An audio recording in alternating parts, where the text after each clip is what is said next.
విశాఖ గాజువాక శీలానగర్ శ్రీ తిరుమల బాలాజీ దివ్యక్షేత్రం ద్వితీయ వార్షికోత్సవం సందర్భంగా ఈరోజు సాయంత్రం STBL ప్రాంగణంలో శ్రీ వెంకటేశ్వర స్వామి వారి కళ్యాణ మహోత్సవం. శీలానగర్ శ్రీ తిరుమల బాలాజీ దివ్యక్షేత్రం ద్వితీయ వార్షికోత్సవం సందర్భంగా ఈరోజు సాయంత్రం SDBL ప్రాంగణంలో శ్రీ వెంకటేశ్వర స్వామి వారి కళ్యాణ మహోత్సవం.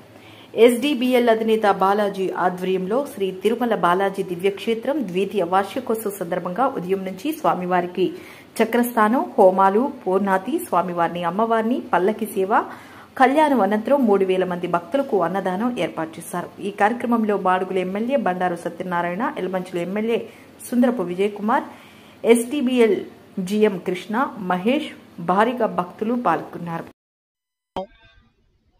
బాలాజీ గారు ఒక పవిత్ర స్థలంగా దీన్ని మన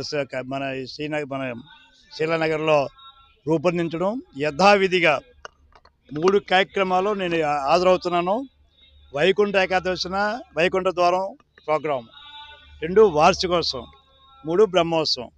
ఈ 3 కూడా ఎన్ని ఇబ్బందులున్నా, కష్టం ఉన్నా దేవుని కృపలో మరి బాలాజీ గారు, STBL బాలాజీ గారు, ఆయన పేరులోనే బాలాజీ ఉంది అని చేత మమ్మల్ని అందరిని ఆహ్వానించడం, ఈ రకమైన కార్యక్రమాలు. ఒకసారి అయితే వర్షం విపరీతంగా పడింది, అయినా కళ్యాణం ఆగలేదు. అయితే ఇది ఒక గుడి కూడా ఎంత చక్కని గుడి కట్టారంటే, మన విశాఖ జిల్లాలో చాలామంది చెప్తుంటాను, ఎయిర్పోర్ట్కి వెళ్ళే ముందు దండం పెట్టి విమానానికి వెళ్ళండి అని. ఎందుకంటే అంత దివ్యక్షేత్రంగా చేర్చారు. అందరిని ఆహ్వానిస్తూ మన ప్రాంతానికి వేడుకొండలవాడ వెంకటరమణమూర్తి ఎలా అఖిలాండ కోటి బ్రహ్మాండ నాయకుడు ఆ స్వామి ఎలాగైతే విరిచాడో అది ఆంధ్రుల అదృష్టం. ప్రపంచంలోనే మన తిరుపతి లాంటి దివ్యక్షేత్రం ప్రపంచంలోనే లేదు. ఆ తర్వాత ఇలాంటి దేవుణ్ణి మళ్ళా ఇక్కడ ఈ కార్యక్రమాన్ని కొలువు తీర్చడం, మమ్మల్ని అందరిని ఆహ్వానించడం అదృష్టంగా భావిస్తూ, మరి మేము కూడా నిన్నటితో సంవత్సరం అయింది మా కాలం.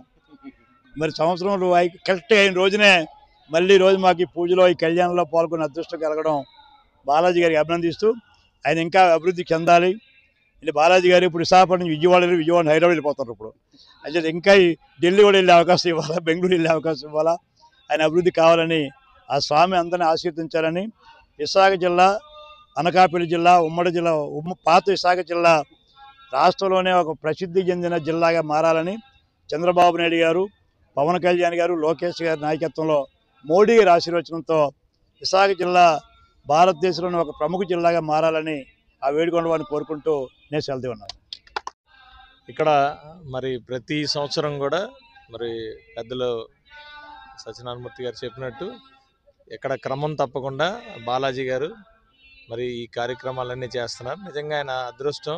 ఆయన పేరు బాలాజీ అని పెట్టుకోవటం, వాళ్ళ పెద్దలు పెట్టడం, ఆయన దాన్ని కంటిన్యూ చేయటం, ఆయన ఒక్కలే కాదు అదృష్టం. మా అందరికీ కూడా ఎప్పుడు పంచుతూ ఉన్నారు. ఇక్కడ విశాఖపట్నంలో ఉన్న ప్రజలందరికీ కూడా పంచుతున్నారు. ఆ భగవంతుడు ఆయనకి ఆయురారోగ్యాలు, అష్టైశ్వర్యాలు ఇవ్వాలని, ఎల్లప్పుడూ కూడా ఇలాగా నిత్యం కూడా ఇక్కడ కళ్యాణంతో ఆయన మన వైభవం శుభ్రంగా ఈ మొత్తం విశాఖపట్నం, ఉమ్మడి విశాఖపట్నం జిల్లా అంతా కూడా అందరికీ కూడా కలగాలని, ఎప్పుడు కూడా అందరం కూడా ఆనందంగా ఉండాలని కోరుకుంటూ అందరూ కూడా బాగుండాలని కోరుకుంటాం. జై వెంకటేశాయ.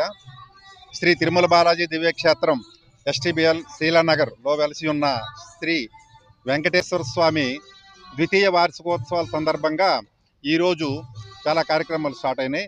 యాక్చువల్గా ద్వితీయ వార్షికోత్సవం మేము 4 రోజులు చేసుకుంటున్నాం. మనకు సోమవారం అంకురార్పణతో మొదలైంది. మంగళవారం నాడు, బుధవారం నాడు, గురువారం నాడు కూడా కార్యక్రమాలు జరిగాయి. ఈరోజు శుక్రవారం నాడు ఉదయం అభిషేకంతో స్టార్ట్ అయ్యి 108 కలశాలతో అభిషేకాన్ని ఉత్సవమూర్తులకి మరియు మూల విరాట్కి అభిషేకం చేయడం జరిగింది. ఈ 4 రోజుల్లో హోమాలు జరిగాయి. తరువాత నిత్య పూజలతో పాటు మనము ప్రతిరోజు చేసుకునే నిత్య పూజలతో పాటు స్పెషల్గా ఈ బ్రహ్మోత్సవాల సందర్భంగా 4 వాహన సేవలు జరిగాయి. యాక్చువల్గా శేషవాహన సేవ, గరుడ వాహన సేవ, అదేవిధంగా సూర్యప్రభ వాహన సేవ, ముత్యాల పందిరి వాహన సేవలు జరిగాయి. తరువాత ఈరోజు శ్రవణ నక్షత్రం సందర్భంగా స్వామివారి కళ్యాణం జరుగుతుంది. ఈ గుడి కట్టి 2 సంవత్సరాలు అయిన సందర్భంగా ఈ కార్యక్రమాలు జరుగుతున్నాయి. యాక్చువల్గా దినదిన ప్రవర్ధమానం అంటే అర్థం ఏంటో మా గుడిని చూస్తే అర్థమవుతుంది. మేము ఊహించిన దానికన్నా భక్తులు చాలా ఎక్కువ మంది వచ్చి, ఎందుకంటే వారి నమ్మకాలు, వారి తాలూకా కోరికలన్నీ నెరవేరుతున్నాయి కాబట్టి ప్రతిరోజు కార్యక్రమానికి జనాలు ఎక్కువ సంఖ్యలో హాజరవుతున్నారు. దీంతో పాటు మేము నెల నెల చేసే కార్యక్రమాలు కూడా దిగ్విజయంగా చేసుకుంటా ఉన్నాం. ప్రతి నెల పౌర్ణమిరాజు పల్లకీ సేవ ఉంటుంది. అదేవిధంగా శ్రవణ నక్షత్రం నాడు స్వామివారి శాంతి కళ్యాణం ఉంటుంది. ప్రతి శుక్రవారం నాడు ఉదయం అభిషేకం ఉంటుంది. ప్రతి శనివారం నాడు మేము ఉదయం తోమాల సేవ చేసుకుంటూ మధ్యాహ్నం అన్నప్రసాదం వితరణ జరుగుతుంటుంది.